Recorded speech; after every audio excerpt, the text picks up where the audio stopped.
Simplify the radical expressions. A. Radical 80 minus radical 45 plus radical 27. Let's start by breaking each of these radicals down.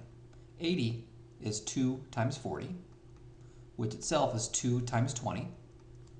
20 is 2 times 10, and 10 is 2 times 5.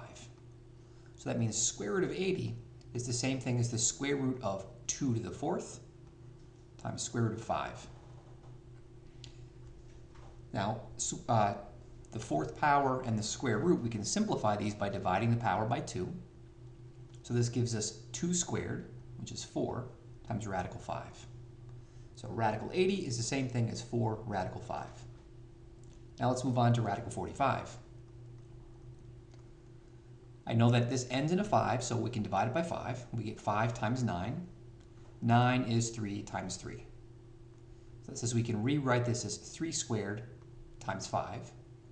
So when we go to take the square root, on the 3, the square and the square root cancel. And so we've got 3 radical 5. That's our second term. Finally, for the 27, this is 3 times 9. 9 is 3 times 3.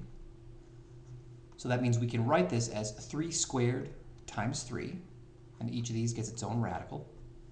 And now for the square and the square root will cancel, and so we can write this as 3 radical 3. Now we're to combine like terms. I see that these first two terms, 4 radical 5 minus 3 radical 5, those are like terms because they both have a radical 5. So when we subtract these, 4 radical 5 minus 3 radical 5 is 1 radical 5. However, this last term, 3 radical 3, these are not the same radicals. So these are not like terms, so we can leave it like it is. 1 radical 5 plus 3 radical 3.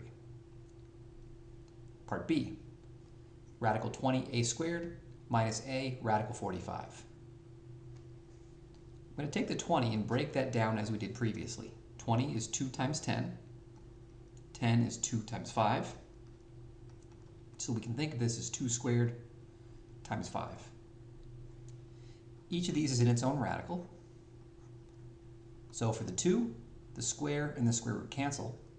And so we've got 2 radical 5. Now we also have this a squared inside the radical.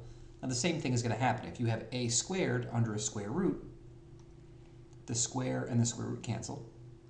So this gives us just an a. Since the 2 and the a are both outside of the radical, we'll put those together, and we'll keep the 5 inside the radical. Now on to the 45. We can factor this up as 5 times 9. 9 is 3 times 3, so we can write this as 3 squared times 5. Since we're taking a square root, on the 3, the square and the square root cancel, and so we have 3 radical 5. Now this 3 radical 5 still has an a out in the front, and that subtraction sign still stays in the middle. So this we can write as 2a radical 5 minus 3a radical 5. Now these are like terms since they both have an a and a radical 5 in common. So 2a radical 5 minus 3a radical 5 gives us negative 1a radical 5.